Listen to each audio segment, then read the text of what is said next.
বারাকাতুহু। সমস্ত প্রশংসা আল্লাহ সুবহানাহু ওয়া তাআলার। দরুদ ও সালাম নাজিল হোক প্রিয় নবী মুহাম্মদ সাল্লাল্লাহু আলাইহি ওয়াসাল্লাম, তার পরিবার পরিজন এবং সাহাবীগণের প্রতি। গত সপ্তাহে আমাদের কি আলোচনা হয়েছিল? সাইদ, ইমানের সংজ্ঞা। গত সপ্তাহে আমাদের ইমানের সংজ্ঞা নিয়ে আলোচনা হয়েছিল। তো সাইদ বলো তো, ইমান শব্দটি কোন শব্দ থেকে এসেছে? আমান। আমানের অর্থ কি? নাইম?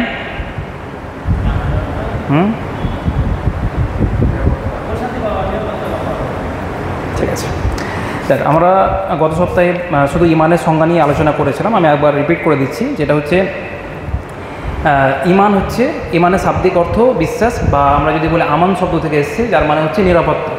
অর্থাৎ কোনো ব্যক্তি যখন ইমান আনছে, সে এতটা অন্তত তার অন্তরে থাকবে যে সে দুনিয়াতে আল্লাহর তরফ থেকে নিরাপত্তা পাবে এবং আখেরাতে আল্লাহর তরফ থেকে নিরাপত্তা পাবে।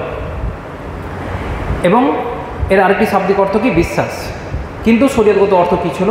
শরীয়তগত অর্থ ছিল যে ইমান হচ্ছে অন্তরে বিশ্বাস, মানে ইসলামের যে বিধান সেগুলো অন্তরে বিশ্বাস করা, মুখে স্বীকৃতি দান করা এবং অঙ্গ প্রত্যঙ্গের মাধ্যমে বাস্তবায়ন করা। এই তিনটি জিনিসের সমষ্টি হচ্ছে ইমান। গত সপ্তাহে আমরা ইমানের ভেবেছিলাম যে ইমানের রুকনগুলো নিয়ে আলোচনা করব, কিন্তু সময় পাইনি। তো আজকে আমরা চেষ্টা করব রুকনে যাওয়ার। তারও আগে আমরা কিছু জিনিস দেখে নেব। ইমান নিয়ে আমাদের মূলত দুটি আলোচনা করা যায়। ইমান নিয়ে মূলত দুটি আলোচনা হতে পারে।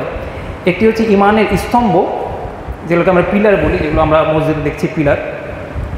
আর একটা হচ্ছে ইমানের শাখা প্রশাখা। একটা হচ্ছে রুকুন, আরেকটি হচ্ছে শাখা প্রশাখা। ঠিক আছে, একটা হচ্ছে আরকানুল ইমান অর্থাৎ ইমানের স্তম্ভ, একটা হচ্ছে সুয়াবুল ইমান অর্থাৎ ইমানের শাখা প্রশাখা। তো আমরা প্রথমে দুটো জিনিস আমি লিখে দিচ্ছি। আরেকটা জিনিস যে আমি অবশ্যই বলবো যে গত সপ্তাহে ভিডিওগুলো বা এই যে ভিডিওগুলো হচ্ছে অবশ্যই রেগুলার চেক করবে, রেগুলার পড়বে। কারণ হচ্ছে এগুলো খুব জটিল বিষয় জিনিসগুলো, এবং আমাদের সমাজে এই সমস্ত জিনিস নিয়ে আলোচনা হয় না। আমার তো 30 বছর হয়ে গেল, আলহামদুলিল্লাহ আজ পর্যন্ত কোনো দিন কোনো খুতবাতে শুনতে পাইনি। আশা করছি তোমরাও শুনোনি। তো আমাদের চারপাশে যা অবস্থা, আমাদেরকে ভালোভাবে, যেহেতু এখানে আলোচনা হচ্ছে, একটু ভালোভাবে ডিটেলসে আমরা জানবো এবং সেটা রেগুলার প্র্যাকটিস করব বা রেগুলার আমরা চর্চাতে থাকবো, না হলে ভুলে যাবো। তো ইমান নিয়ে দুটো আলোচনা সাহিদ কী কী বললাম? একটা ইমানের স্তম্ভ, ইমানের স্তম্ভ যেটাকে আমরা পিলার বলছি। আর 2 নম্বর হচ্ছে ইমানের শাখা প্রশাখা। কি? ইমানের শাখা প্রশাখা। ঠিক আছে, তো প্রথম আমরা ইমানের এই স্তম্ভ দিয়ে স্টার্ট করছি। তো যে কোনো জিনিসের দলিল দরকার। ঠিক আছে, তো ইমানের স্তম্ভ কয়টি? 5টি। আরে বলো তো কী কী? ইমানের স্তম্ভ 6টি। যে 6টির উপর ইমান আনা প্রত্যেকটা মুসলিমের উপর অবশ্য করণীয় বা অপরিহার্য। কিন্তু সেই জন্য যে কোনো জিনিসের প্রতি ইমান আনার আগে আমাকে তার প্রতি নলেজ জ্ঞান অর্জন করতে হবে, না হলে আমরা ইমান আনতে পারবো না। তো এই 6টি বিষয়ের উপর আমাদেরকে ভালোভাবে জ্ঞান অর্জন করতে হবে। কারণ এই 6টি বিষয়ে যদি আমাদের জ্ঞানের অভাব থাকে, তার আমলের অভাব হবে, এবং অভাব যদি হয় তাহলে আমরা ইসলামের যে গণ্ডি বা ইমানের যে গণ্ডি সেখান থেকে বেরিয়ে যাব। তো কোরআন এবং হাদিসের অনেক অসংখ্য জায়গায় কিন্তু আল্লাহ সুবহানাহু ওয়া তাআলা ইমানের যে স্তম্ভ এগুলো কিন্তু তুলে ধরেছেন। যেমন আমরা যদি সূরা বাকারার 177 নম্বর আয়াত দেখি, তাহলে দেখতে পাবো আল্লাহ সুবহানাহু ওয়া তাআলা বলছেন, লাইসাল বিররা আন তুওয়াল্লু উজুহাকুম, নেই কোনো নেকি, নেই কোনো পুণ্য এতে যে তোমরা তোমাদের মুখকে ফিরাবে পূর্ব দিকে কিংবা পশ্চিম দিকে। লাইসাল বিররা আন তুওয়াল্লু উজুহাকুম কিবলাল মাশরিকি ওয়াল মাগরিব, এতে কোনো নেকি বা পুণ্য নেই যে তোমরা তোমাদের মুখকে পূর্ব দিকে করো কিংবা পশ্চিম দিকে করো, এতে কোনো নেকি নেই। ওয়ালাকিন্নাল বিররা, কিন্তু নেকি এতে আছে আমানা, কোনো ব্যক্তি ইমান আনবে। তাহলে আল্লাহ সুবহানাহু ওয়া তাআলা কী দিয়ে শুরু করছেন? সূরা বাকারার 177 নম্বর আয়াত। আমি আয়াতগুলো বলে দিচ্ছি যেন আমরা আবার ওটা রিভিশন নিতে পারি। ঠিক আছে, লাইসাল বিররা আন তুওয়াল্লু উজুহাকুম কিবলাল মাশরিকি ওয়াল মাগরিব, নেই কোনো নেকি, নেই কোনো পুণ্য এতে যে তোমরা তোমাদের মুখমণ্ডল পূর্ব দিকে করো কিংবা পশ্চিম দিকে করো। ওয়ালাকিন্নাল বিররা, কিন্তু নেকি এতে আছে আমানা, কোনো ব্যক্তি ইমান আনবে, বিল্লাহি আল্লাহর উপর, ওয়াল ইয়াউমিল আখিরি পরকালের উপর, ওয়াল মালাইকাতি ফেরেস্তা গণের উপর, ফেরেস্তা না। মালাকুন মানে হচ্ছে ফেরেস্তা, মালাইকা তুন মানে হচ্ছে ফেরেস্তা সমূহ, মানে বহু বচন, যতগুলো ফেরেস্তা আছে সমস্ত ফেরেস্তার প্রতি। ওয়াল কিতাবি কিতাব সমূহের উপর, ওয়ান নবীন এবং নবীগণের উপর। এখানে কিতাবই আছে মানে একটা কিতাবের কথা বলেছে, ঠিক আছে। তো আমরা এই আয়াতে 5টি জিনিসের কথা পেলাম যে মানে যে ব্যক্তি ঈমান আনবে আল্লাহর উপর, পরকালের উপর, ফেরেশতাগণের উপর, কিতাব সমূহের উপর এবং নবীগণের উপর। তাহলে আমরা এখানে এই আয়াতে 5টি জিনিসের কথা পেলাম। এছাড়াও আমরা যদি সূরা নিসার 136 নম্বর আয়াত দেখি, আল্লাহ সুবহানাহু ওয়া তাআলা বলছেন, ইয়া আইয়ুহাল্লাযীনা আমানু, হে বিশ্বাসীগণ, হে বিশ্বাস স্থাপনকারীগণ, আমিনু বিল্লাহি, তোমরা বিশ্বাস স্থাপন করো কার উপর? আল্লাহর উপর।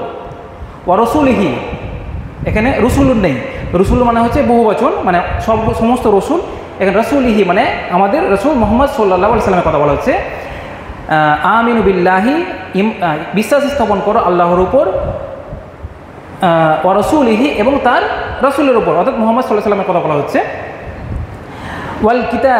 ওয়াল কিতাবিল্লাযী নাজ্জালা আলা রাসূলিহি, এবং সেই রাসূলের উপর যে কিতাব নাজিল করা হয়েছে সেই কিতাবের উপর, অর্থাৎ কোনটা সূরা? কোন দিকে ধ্যান আছে? আমি কি বললাম এখন?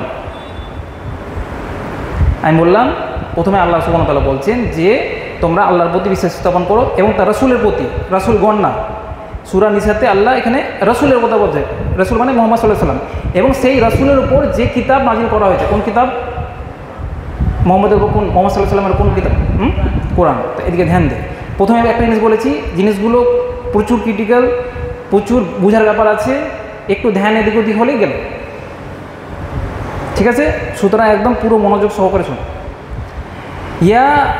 ইয়া আইয়ুহাল্লাযীনা আমানু, হে বিশ্বাস স্থাপনকারীগণ, আমিনু বিল্লাহি, তোমরা বিশ্বাস আনো আল্লাহর উপর, ওয়া রাসূলিহি, তার রাসূলের উপর, ওয়াল কিতাবিল্লাযী নাজ্জালা আলা রাসূলিহি, এবং সেই রাসূলের উপর যে কিতাব নাজিল করা হয়েছে সেই কিতাবের উপর, অর্থাৎ কোরআনের উপর।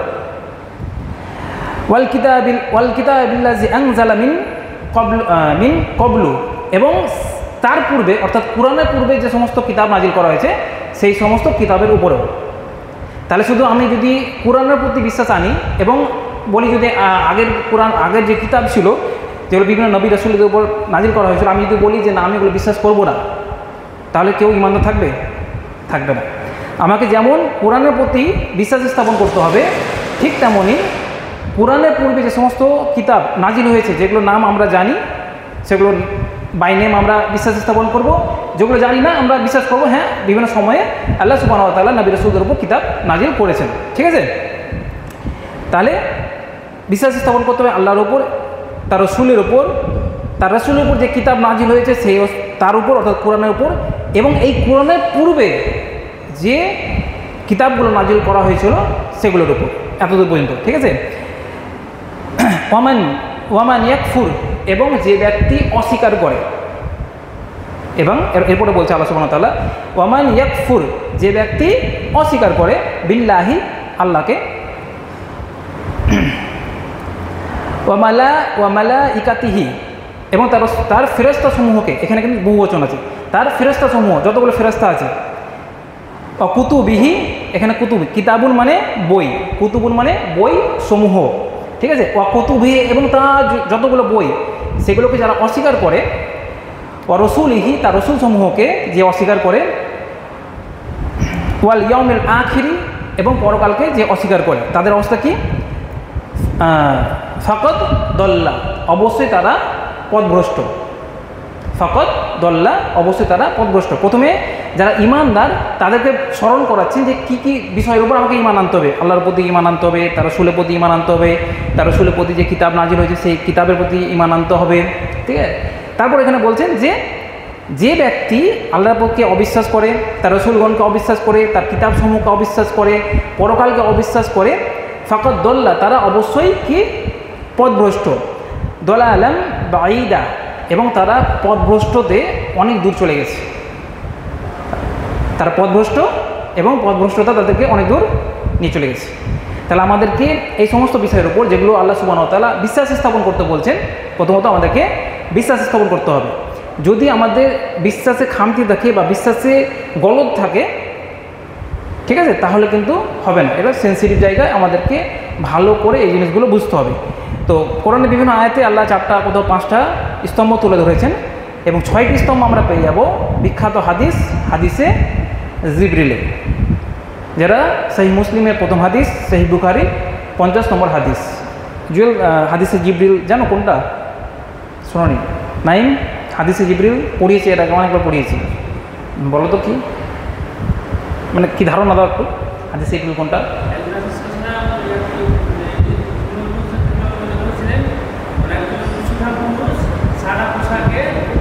মানে একজন এলো, কি কি কোয়েশ্চেন করেছিল, কয়টা কোয়েশ্চেন করেছিল? আর টোটাল 5টি প্রশ্ন করা হয়েছিল। প্রথম ইসলাম, ইমান, এহসান, কিয়ামত কবে হবে এবং কিয়ামতের লক্ষণ। টোটাল হাদিসে জিবরিলে 5টি কোয়েশ্চেন করা হয়েছিল, ঠিক আছে। তো আমরা সেই মুসলিমের প্রথম হাদিসটা নিয়ে বলবো, যেটা উমর ইবনুল খাত্তাব রাদিয়াল্লাহু তাআলা বর্ণনা করছেন, ঠিক আছে। একবার আল্লাহ রাসূল সাল্লাল্লাহু আলাইহি ওয়াসাল্লাম মানে বসে আছেন, যেমন একটা মজলিস হয়, বসে আছেন, একজন ব্যক্তি এলো যাকে কেউ চিনে না, কিন্তু নর্মালি যদি গরুহাটের লোক না হয় বা ধুলিয়ানার লোক না হয়, তাহলে দূরকার লোক আসে। তো দূর থেকে যদি কেউ আসে তো তার চেহারাতে একটা প্রকাশ পাবে যে হ্যাঁ দূর থেকে সফর করেছে, চুল উস্কো থাকবে, কাপড় একটু ময়লা থাকবে। কিন্তু এই ব্যক্তি এলো, তার চুল ছিল একদম কুচকুচে কালো এবং তার যে সাদা ধবধবে একটা কাপড় পরেছিল। তাকে কেউ চিনে না এবং দূর থেকে যে এসছে তাকে দেখে বোঝা যায় না। সে এলো এবং আল্লাহ রাসূল সাল্লাল্লাহু আলাইহি ওয়াসাল্লামের পায়ের কাছে বসলেন, উরুর সঙ্গে উরু লাগালেন এবং নিজের হাত অথবা নিজের পায়ে বা আল্লাহ রাসূলের উরুতে রাখলেন।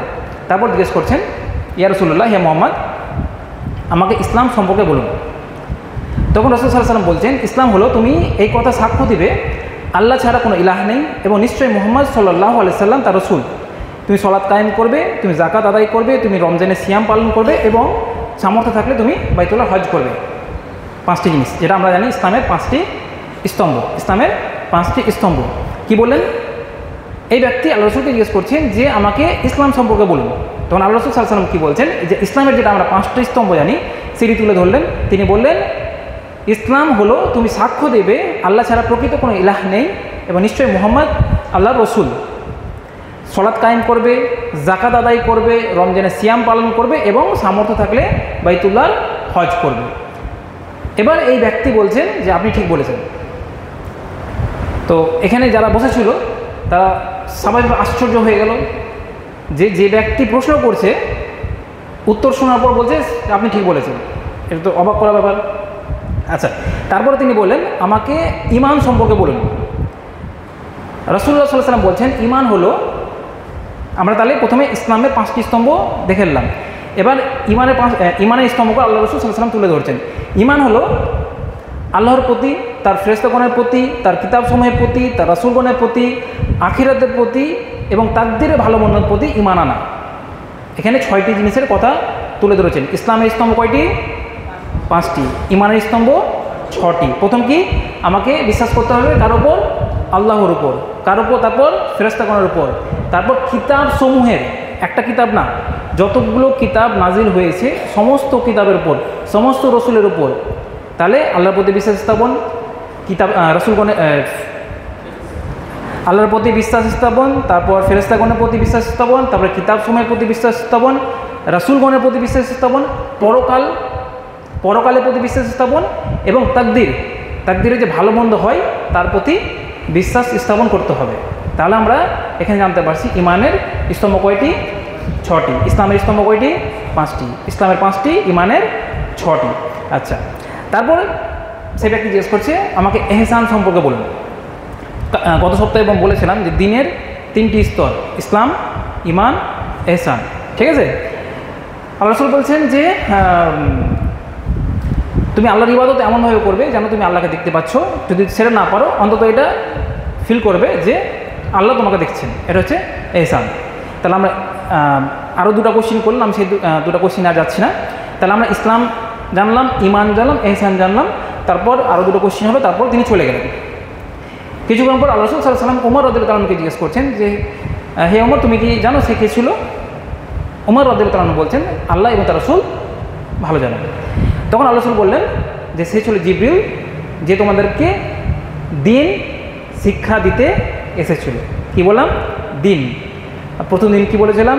দিন হচ্ছে ইসলাম, ইমান, এহসান। এবং এই হাদিসে জিবরিল আলাইহিস সালাম কি শিক্ষা দিলেন? ইসলাম সম্পর্কে, ইমান সম্পর্কে, এহসান সম্পর্কে। তাহলে দিনের কয়টি স্তর? 3টি, ইসলাম, ইমান, এহসান। ঠিক আছে। এবং এই হাদিস থেকে আমরা কি শিখলাম? ইসলামের স্তম্ভ 5টি, ইমানের স্তম্ভ 6টি, এবং এহসান কাকে বলে ওটা জানলাম। তো এই ছিল হাদিসে জিবরিল। এবং এই হাদিস এটা হচ্ছে একটি আমাদের যেটা বললাম সেটা হচ্ছে যে কোনো জিনিসের যেমন প্রমাণ লাগে, যে আমরা যে বলছি ইসলামের স্তম্ভ বা ইমানের স্তম্ভ, আমরা এটা দলিল পেয়ে গেলাম। ঠিক আছে, কোরআন থেকেও দলিল পেয়ে গেলাম এবং হাদিস থেকেও দলিল পেয়ে গেলাম। ঠিক আছে, তাহলে আমরা এখন পর্যন্ত ইমানের ডিফিনেশন শিখলাম এবং ইমানের কয়টি স্তম্ভ সেটাও কিন্তু আমরা দেখে নিলাম। এবার আরেকটা জিনিস কি বলেছি, ইমানের কি আছে? শাখা প্রশাখা। আচ্ছা, ইমানের কতটি শাখা প্রশাখা আছে? 70টি। কোনো হাদিসে 60-এর অধিক, কোনো হাদিসে 70-এর অধিক। এবার ইসলামের বিধান কি, যে কোনো সত্যবাদী কোনো রাবি যদি সত্যবাদী হয়, বেশিটা নিয়ে থাকি আমরা। বেশিটা যদি রাবি সত্যবাদী হন তাহলে আমরা বেশিটা নিব, 60 থেকে 70 বেশি, তাহলে 70টা ধরছি। ঠিক আছে। তো আবু হুরায়রা রাদিয়াল্লাহু আনহু হাদিস আছে যে রাসূল সাল্লাল্লাহু আলাইহি ওয়াসাল্লাম বলছেন ইমানের শাখা 70-টিরও কিছু বেশি, 70-এর কিছু বেশি। এর সর্বোচ্চ শাখা কি জানা আছে? ইমানের শাখা হচ্ছে 70-এর কিছু বেশি, 71, 72, 73, 75 কিছু একটা। তো এর সর্বোচ্চ শাখা কি জানা আছে? হ্যাঁ, সাক্ষ্য দেওয়া লা ইলাহা ইল্লাল্লাহ। এটা মানে কি? লা ইলাহা ইল্লাল্লাহ এটা মানে সাবাজ লা ইলাহা ইল্লাল্লাহ, এটার অর্থ কি হবে? ঠিক আছে, এই কথা স্বীকার করা। সর্বনিম্ন শাখা কি সুরাজ? সরিয়ে দেওয়া। আর ইমানের একটি শাখা হচ্ছে লজ্জা। তাহলে 3টা জিনিস এখানে আমরা পাচ্ছি। আমি প্রথমে বলেছি ইমানের 3টি জিনিসের সমষ্টি, অন্তরে বিশ্বাস, মৌখিক স্বীকৃতি। না, অন্তরেরও কাজ থাকবে, মুখেরও কাজ থাকবে, অঙ্গ প্রত্যঙ্গেরও কাজ থাকবে। শাখা প্রশাখা তো আমরা বুঝতে পারছি সেটা। সর্বোচ্চ শাখা কি? সাক্ষী দেওয়া লা ইলাহা ইল্লাল্লাহ। এটা কী দিয়ে হয়? মুখ। তাহলে মৌখিক স্বীকৃতি এলো। সর্বনিম্ন শাখা কি? রাস্তা থেকে কষ্টদায়ক বস্তু সরিয়ে দেওয়া। এটা কি দেওয়া হয়? অঙ্গ প্রত্যঙ্গ দিয়ে। লজ্জা হচ্ছে ইমানের একটি বিশেষ শাখা, বা ইমানের একটি বিশেষ শাখা। লজ্জা কোথা দিয়ে হয়? চোখ দিয়ে। তা আমাদের এলাকায় তো প্রচলন আছে যে চক্ষু লজ্জা নেই, তাহলে চোখ দিয়ে লজ্জা হয় হিসাবে। চোখ দিয়ে হয়? অন্তর দিয়ে হয়। অন্তর লজ্জা থাকলে চোখে চলে আসবে। ঠিক আছে, চক্ষু লজ্জা প্রচলিত কথা, কিন্তু লজ্জা অন্তরের বিষয়। তাহলে আমরা এই হাদিস থেকেও ইমানে যে 3টি জিনিস সেটা পেয়ে যাচ্ছি। ঠিক আছে। আচ্ছা, এখানে একটা জিনিস ক্লিয়ার করতে, এখানে যেটা বলেছে যে সর্বনিম্ন শাখা হচ্ছে রাস্তা থেকে কষ্টদায়ক বস্তু সরিয়ে দেওয়া। তো কষ্টদায়ক বস্তু কি? ইট, পাথর, আর কিছু? এটি দেখো, আল্লাহ রাসূল এমনভাবে শব্দ চয়ন করেছেন যে কোনো কিছু খাস করে বলেনি, ব্যাপকতা রয়েছে কথার মধ্যে। কষ্টদায়ক বস্তু সেটা যে কিছু হতে পারে, যেটাই মানুষকে কষ্ট দিতে পারে সেটাই কষ্টদায়ক বস্তু। রাস্তাতে একটা দড়ি পড়ে আছে, সে দড়িতে কেউ হোঁচট নিয়ে পড়তে পারে, সেটা কষ্টদায়ক বস্তু। রাস্তাতে পাথর পড়ে আছে, কোনো এনএইচে বা মেন রোডেতে পাথর পড়ে আছে, ইট পড়ে আছে, কোনো বাইক যাচ্ছে সে পড়ে যেতে পারে, অ্যাক্সিডেন্ট হয়ে যেতে পারে, ওই ইটটা সরিয়ে দিলাম, ওটা কষ্টদায়ক বস্তু। রাস্তায় কুকুর মরে পড়ে আছে কোনো এলাকায়, মানুষকে কষ্ট দিচ্ছে, সেটাও কষ্টদায়ক বস্তু। কাঁচরা পড়ে আছে, সেটাও কষ্টদায়ক বস্তু। গর্ত আছে, সেটাও কষ্টদায়ক বস্তু। যে কোনো আল্লাহ রাসূল সাল্লাল্লাহু আলাইহি ওয়াসাল্লাম এমনভাবে বলেছেন যে অনেক জিনিসকে শামিল করে এটা। রাস্তা থেকে কষ্টদায়ক বস্তু সরানো হবে ইমানের সর্বনিম্ন শাখা।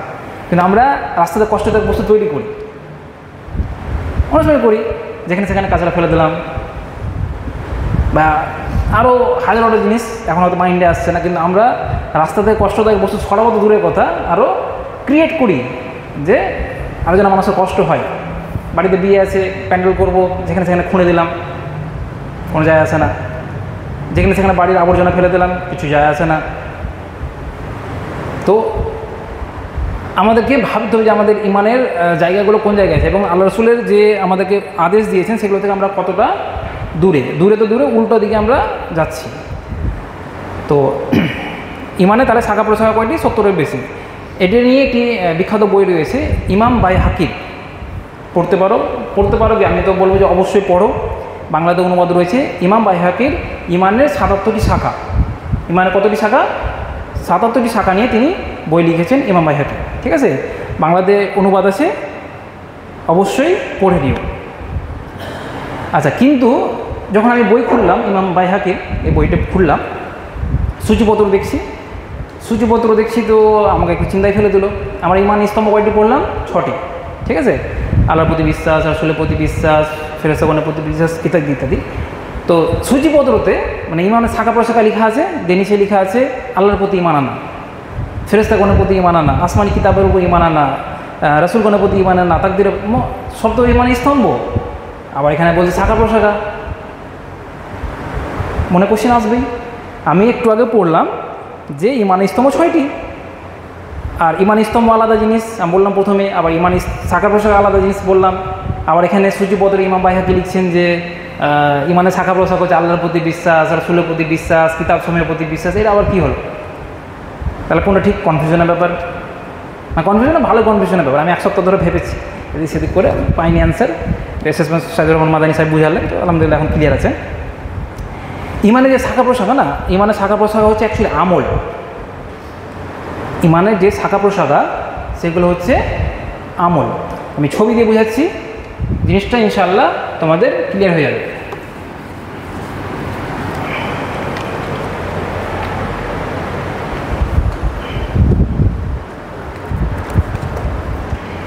ধরে নাও কি এটা একটা গাছ, ধরার কিছুই নেই।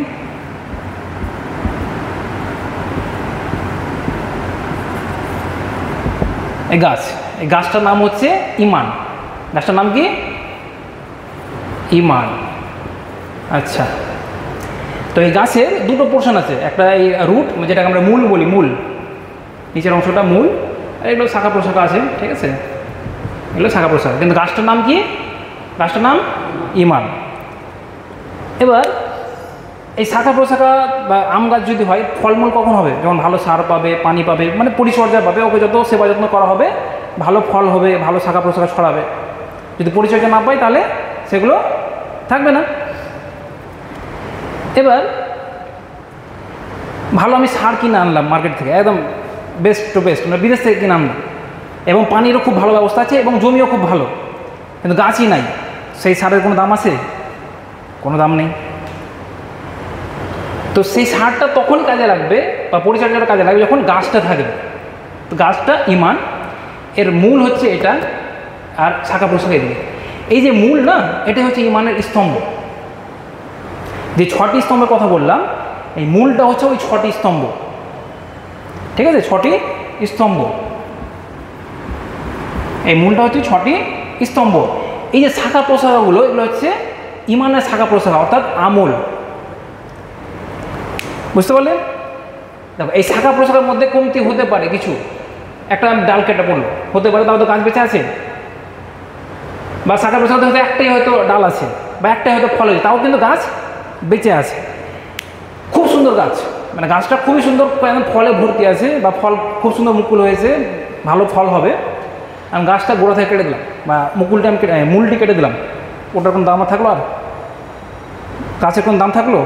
আর মূলটা যদি কেটে বাদ দিয়ে দিই, খুব সুন্দর ফল হবে, দেখতে বুঝতে পারছি একদম ঝাঁকানাকা হয়ে আছে, কিন্তু আমি মূলটি কেটে বাদ দিয়ে দিলাম, আর গাছটা কোনো মূল্য থাকলো? এখন আছে, কিন্তু আর তার কোনো মূল্য থাকবে না।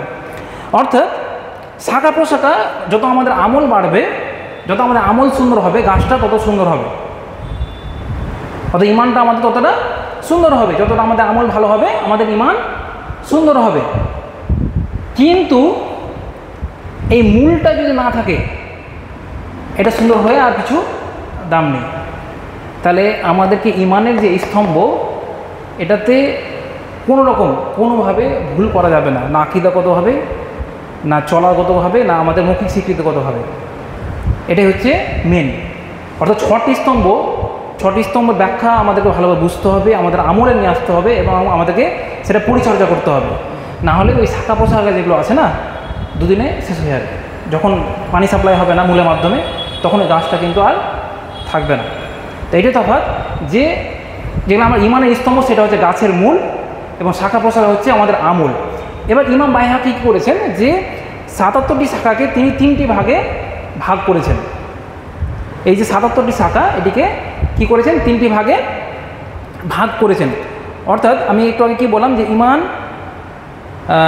যে হাদিসটা বললাম যে লা ইলাহা স্বীকৃতি দেওয়া, তারপরে রাস্তাতে কষ্টদায়ক বস্তু সরিয়ে দেওয়া এবং লজ্জা হচ্ছে ইমানের একটি বিশেষ শাখা।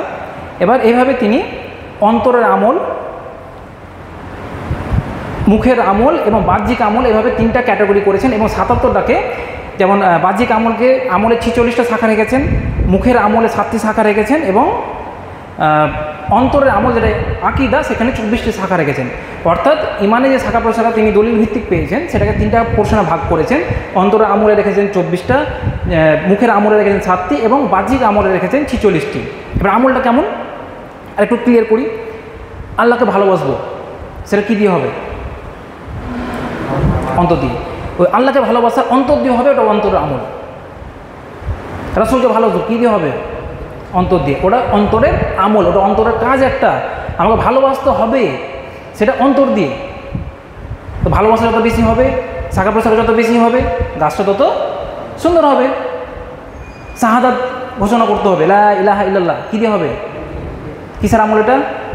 মুখের আমল। রাস্তা থেকে কষ্টদায়ক বস্তু সরিয়ে দেওয়া কিসের আমল? অঙ্গ প্রত্যঙ্গের। তাহলে আমরা বুঝতে পারছি যে এইভাবে তিনি নামাজ কায়েম করতে হবে কিসের আমল? রোজা করতে হবে কিসের আমল? হজ করতে হবে কিসের আমল? সব অঙ্গ প্রত্যঙ্গের। তাহলে এই 77টা ভাগে, মানে 77টা শাখাকে তিনি 3টে ভাগে ভাগ করেছেন। আমাদেরকে সেই 3টা ভাগ জানতে হবে, এবং ওই শাখা প্রশাখাগুলো যদি আমরা নিজেদের জীবনে আমরা নিয়ে আসি তাহলে আমাদের গাছ সুন্দর হবে। এবং এই জায়গাটাকে আমাদের কনসেপ্ট ক্লিয়ার করতে হবে, কারণ মূল না থাকলে সেই শাখা প্রশাখার আর কিছু ভ্যালু থাকবে না। সে আজকে বেঁচে আছে, কালকে সে মারা যাবে। তো আমি মুখের আমলে একটা জিনিস আছে পড়ছিলাম, অপ্রয়োজনীয় কথা না বলা। এটাও কিন্তু একটা মুখের আমলের মানে একটা শাখার মধ্যে পড়ছে, যেটা আমি অনেকগুলো আমল আছে, আমি সেই জন্য লিখিনি, আমি শুধু এইটা লিখেছি। মুখের আমলের মধ্যে একটা হচ্ছে অপ্রয়োজনীয় কথা না বলা, যেটা আমরা সবাই ইনক্লুডিং মি আমরা করে থাকি। অপ্রয়োজনীয় কথা প্রচুর বলি। সেই জন্য কোম্পানিকে ফ্রি দিতে হচ্ছে এখন, যে রিচার্জ মারো, মন খুলে কথা বলে। ভাবতে হবে না যে তোমার সময় যাচ্ছে, তোমার হিসাব নিকাশের জায়গায় যাচ্ছে, যে তোমাকে হিসাব দিতে হবে, কোনো জায়গায় আসে না, ফ্রি আছে তো ভাই। রিচার্জটা ফ্রি আছে, টাইম তো ফ্রি নেই, টাইমের মূল্য অনেক। তো ইমানের যতগুলো শাখা আছে তার মধ্যে একটি শাখাও কিন্তু এটা অপ্রয়োজনীয় কথা না বলা। এটা একটা ইমানের শাখা। যেমন রাস্তা থেকে কষ্টদায়ক বস্তু সরিয়ে দেওয়া একটি শাখা, অপ্রয়োজনীয় কথা না বলা এটি একটি শাখা। একটা বাহ্যিক আমলের দুটো জিনিস বলছি। সৎ কাজে পরস্পরকে সহযোগিতা করা, সৎ কাজে পরস্পরকে সহযোগিতা করা এটাও একটা ইমানের শাখা। কেউ ফজর উঠতে পারছে না, তাকে উঠিয়ে দিল। কেউ হয়তো দিন শিখতে চাইছে, তাকে ইকোনমিক কন্ডিশন নেই, তাকে পয়সা নেই, তাকে পয়সা দিয়ে সাহায্য করা, বিভিন্ন রকমভাবে হতে পারে। আমি এটা বলছি, সৎ কাজে পরস্পরকে সহযোগিতা করা এটি একটি ইমানের শাখা। পরস্পরকে সংশোধন করা এটাও ইমানের একটি শাখা। আমি ভুল করছি, কপিল ভাই আমাকে এসে বলে দাও তুমি এটা ভুল করছো, এটাও কিন্তু একটা ইমানের শাখা। ও যদি বলে ও চুলাতে যাও, আমার দেখার বিষয় নেই, হতে পারে। মানুষ আমরা শুধু অনেকে কী করি যে নিজেই ইবাদত করবো, নিজেই ইবাদত করবো, নিজেই ইবাদত করবো, সে ধ্বংস হবেই। ইহকালও ধ্বংস হবে, পরকালও ধ্বংস হবে। কোনো ব্যক্তি যদি জাতিকে নিয়ে না হবে, তার সমাজকে নিয়ে না ভাবে, সে তো হবেই হবে, মানে ইহকালও যাবে, তার পরকালও যাবে। সেখানে দাওয়াতটা প্রত্যেকটা মুসলিমের কর্তব্য, নিজের সামর্থ্য অনুযায়ী দাওয়াত দিতে হবে। তাহলে পরস্পরকে সংশোধন করা ওটাও কিন্তু কিসের শাখা? ইমানের একটি শাখা। এবং একটি মুসলিম আর একটি মুসলিমের জন্য আয়না স্বরূপ। আমি ভুল করছি, অবশ্যই আমার কোনো মুসলিম ভাইয়ের কর্তব্য যে সংশোধন করে দেওয়া, ঠিক আছে? তাহলে আমরা ইমানের শাখা জানলাম, ইমানের স্তম্ভ জানলাম। ইমানের স্তম্ভ এবং শাখা নিশ্চয়ই এই কনসেপ্টটা ক্লিয়ার। তোমাদের 2 মিনিটে ক্লিয়ার হলো, আমার 1 সপ্তাহ গেছি, ঠিক আছে এটা দেখতে। এবার আসছে প্রথম রুকুন। প্রথম রুকুন কি ইমানের সুরাজ? প্রথম রুকুন লা ইলাহা ইল্লাল্লাহ। হ্যাঁ, স্তম্ভ, স্তম্ভ।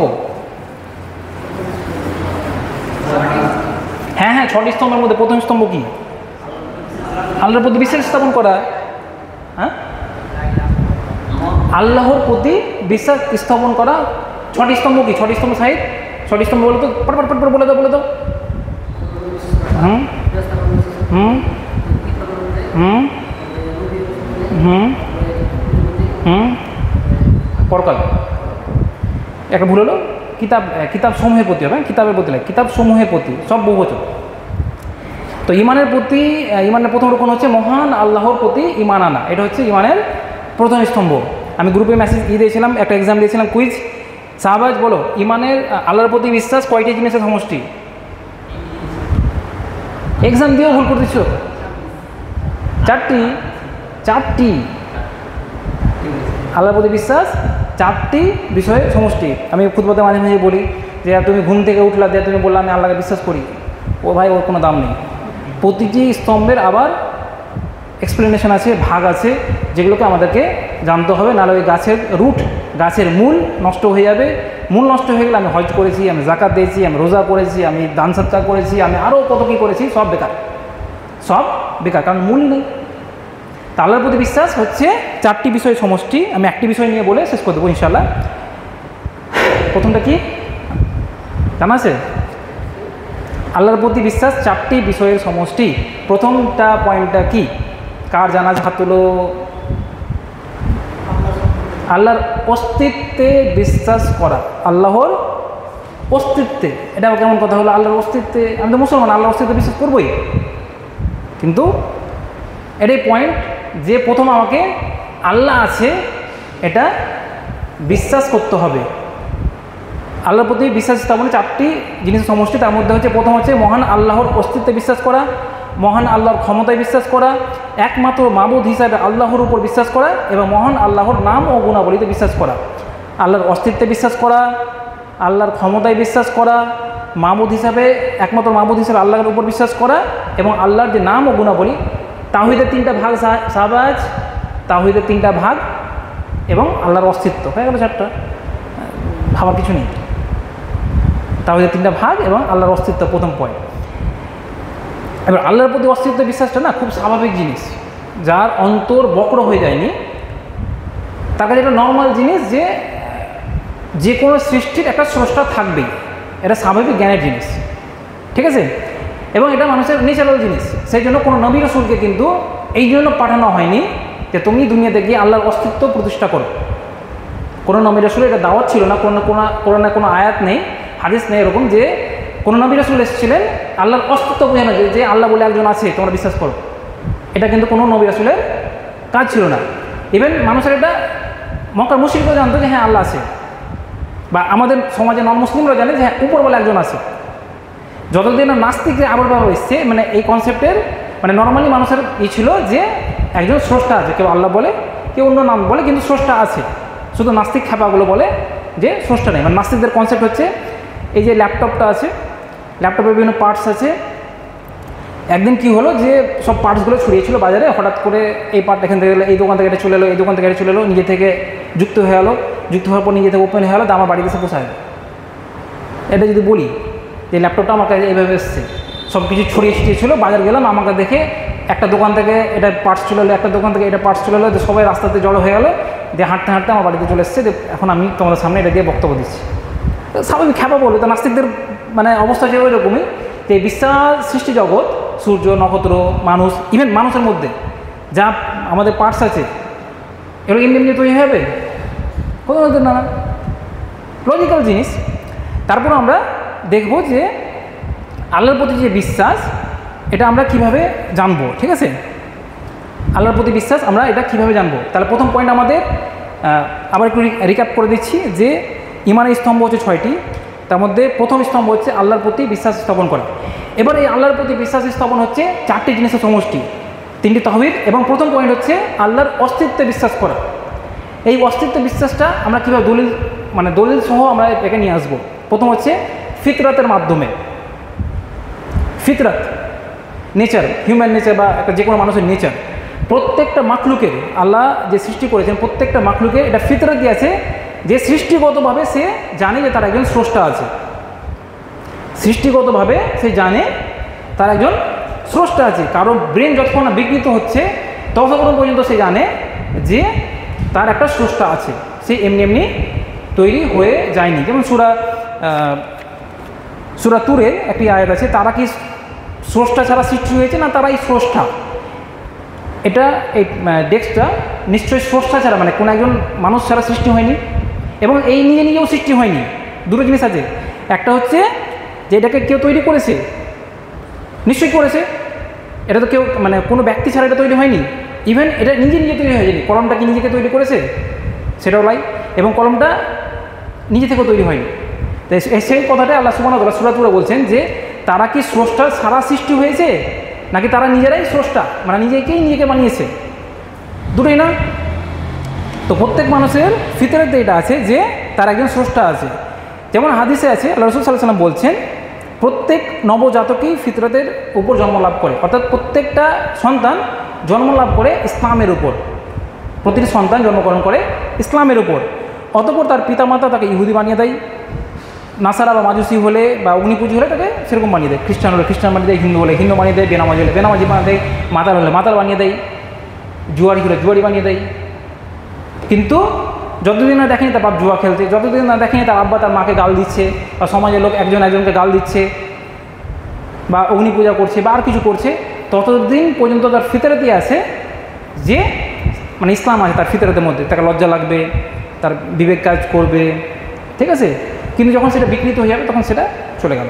তাহলে প্রত্যেকটা ব্যক্তির ফিতরাতের মধ্যে রয়েছে যে আল্লাহ একজন আছেন। তারপর আকালের মাধ্যমে যেটা বললাম যে এটা নিজে থেকে তৈরি হয়নি এবং নিজেকে সৃষ্টি করে দেয়নি, তাহলে এর একজন স্রষ্টা আছে।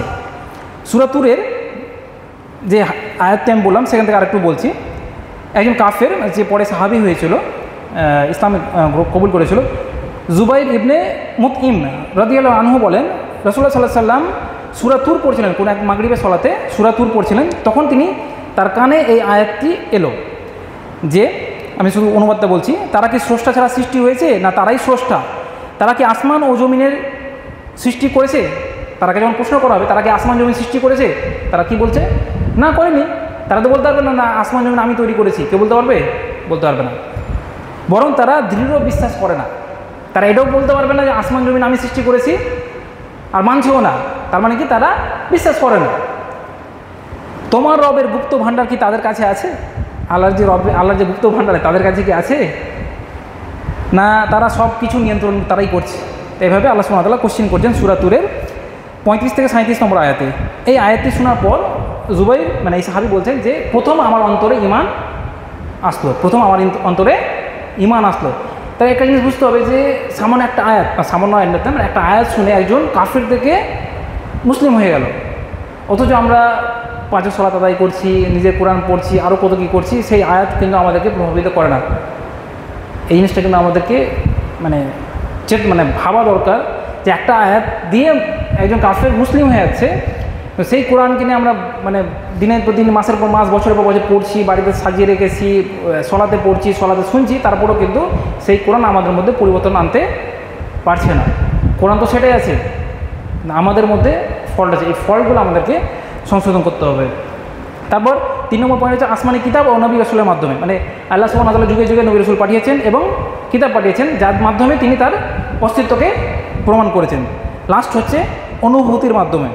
সংক্ষেপে বলে দিচ্ছি, অনুভূতির মাধ্যমে বলতে কোনো একজন মজলুম, কারো জুলুম করা হচ্ছে, সে দোয়া করলো, হে আল্লাহ তুমি আমাকে বাঁচাও বা আমাকে এই সমস্যা থেকে তুমি দূর করো, এবং দেখা যায় যে হ্যাঁ তার সমস্যা দূর হয়ে গেছে। তো নিশ্চয়ই কেউ দোয়া কবুল করলো, নাহলে তো এমনি হবে না। সে যখন দোয়া করলো, তার দোয়া কবুল হলো, তার মানে দোয়া শুননেওয়ালা কেউ আছে, সেটা আল্লাহ সুবহানাহু ওয়া তাআলা। এছাড়া বিখ্যাত একটি হাদিস যে একবার আল্লাহ রাসূলের টাইমে দুর্ভিক্ষ দেখা দিয়েছিল। তখন আল্লাহ রাসূল সাল্লাল্লাহু আলাইহি ওয়াসাল্লাম জুম্মার খুতবা দিচ্ছেন, একজন উঠে বললেন যে আল্লাহ রাসূল আপনি দোয়া করেন, কারণ আমাদের সমস্ত গবাদি পশু মারা যাচ্ছে এবং আমাদের মানে ছেলেপেলা না খেয়ে মরছে। তখন আল্লাহ রাসূল সাল্লাল্লাহু আলাইহি ওয়াসাল্লাম দোয়া করলেন এবং তারা দেখলেন যে বৃষ্টি শুরু হয়ে গেল।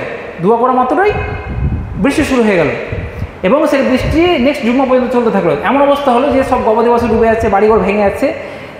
সেই সাহাবী বা অন্য একজন সাহাবী আল্লাহ রাসূলকে পরের সপ্তাহে বলছেন যে আপনি দোয়া করুন, কারণ আমাদের সব কিছু ধ্বংস হয়ে গেল। তখন আল্লাহ রাসূল দোয়া করছেন এবং দেখছেন তারপরে আর বাইরে কোনো মেঘ নেই, মানে জুম্মা শেষ হওয়ার আগে দেখছেন বাইরে আর কোনো মেঘ নেই। তাহলে দোয়া কবুল করার কেউ আছে? সেটা হচ্ছে আল্লাহ সুবহানাহু ওয়া তাআলা। এছাড়া আমরা নবী রাসূলদের বিভিন্ন মুজিজা বিভিন্ন সময় যেগুলো ছিল সেগুলোও প্রমাণ করে যে যে আল্লাহ বলে কেউ আছে। তাহলে এটা হচ্ছিল প্রথম পয়েন্ট, যেখানে আমাদেরকে আল্লাহর অস্তিত্বে বিশ্বাস করতে হবে। থাকলো আরও 3টা পয়েন্ট, নেক্সট উইক আল্লাহ হায়াত দিলে ইনশাআল্লাহ আলোচনা করব। আজকে এতটাই। আসসালামু আলাইকুম ওয়া রাহমাতুল্লাহ।